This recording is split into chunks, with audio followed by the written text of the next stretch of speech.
Hello. Tell me. Then it was silent for 30 seconds. I was wondering. Hello, tell me. Tell you about what? Yes, tell me! How come that this Mikael guy is not sitting there with you guys? Because he's sitting over there. Yeah, but why? I don't know. Why is he happy and you look so unhappy? Because he's not here. He's there. I don't know. I think life would be easier if you don't record a DVD. Much easier. Who? You are? Me? Yeah. Handsome? Yeah. Oh. I don't know. You would have to ask my mother about that. I started music because I heard a lot of other bands who played music. Cool bands like Venom, Kiss and Scorpions was among the ones. And then we started a band, and then nobody else could sing, so I had to sing myself. That's why I started singing. I was 19, I think, when I started a band.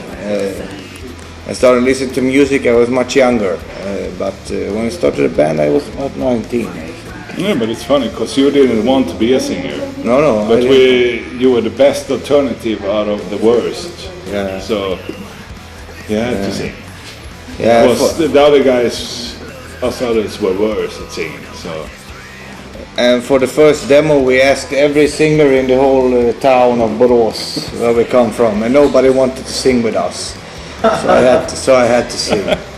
When you grow up, when you're a teenager and you listen to Venom, not only once but every night when you go to bed, and then all of a sudden you realize that nobody else in my class is listening to Venom, nobody else in my school listening to Venom.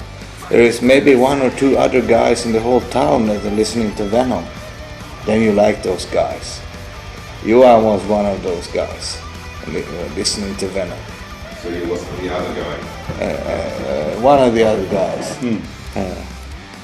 We only did one demo before we got the contract, so we should really have had a bit more time to mature, I think. Rehearse. I think it's like an old pair of shoes or trousers or something. One time in your life they fit, and then all of a sudden they don't fit anymore because you get too fat. Or like underwear, you get too big. It's the same thing. Yeah, the second one should have been our first one. Yeah. Which was the second one? Headstones. Oh, okay. Every riff that comes into a record should be important.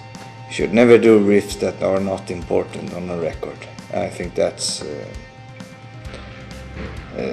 a good reason to play music. Of course, to do a record is not a good reason to play music, but when you play music you have to do a record sooner or later, and then of course every riff should be important. You should never rush an album, because if you rush it you have to do some things that are not meant to be there. You should do it when you're ready to Inspiration is everything. Not everything, you have to do something with the inspiration. Inspiration is a lot. The Ilbu one was our best shot so far, except for the production. I think it should have been much rawer. We're more popular in the Eastern European countries than we are in the Western. Although in Germany we have a good audience also, but I don't know, it's probably has to do with the way music was distributed in the 90s and so through we're here, promotions and stuff like that didn't matter that much. It was more about the music and the people telling their friends what to listen to, and it got spread like that.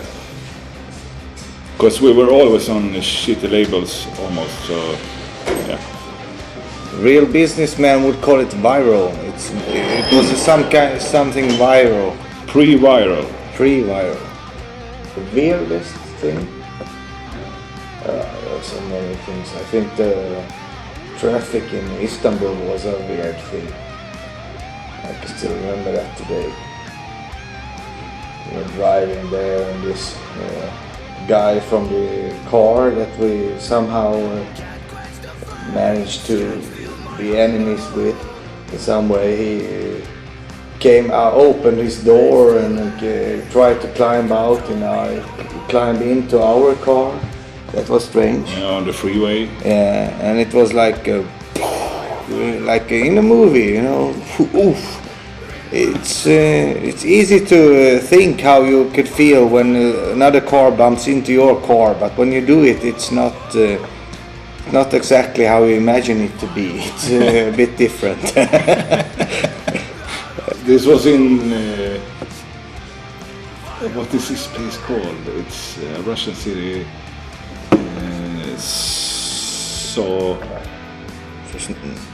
Smolensk. Exactly. Very nice people, but probably the worst place on earth to live in, I would say. People standing on the street. We saw one lady with she sold what she had. It was a lamp, a piece of liver with plastic on it, mind you, and an Yngwie Malmsteen LP, the trilogy one. That was the three things she had for sale. I don't know. Did you buy anything? No. Not the liver? No, I was thinking about the LP, but then I remembered I used to have it in the 80s, but I didn't like it that much. So unfortunately, she had to go. I think this was one of the most awkward interviews I ever did.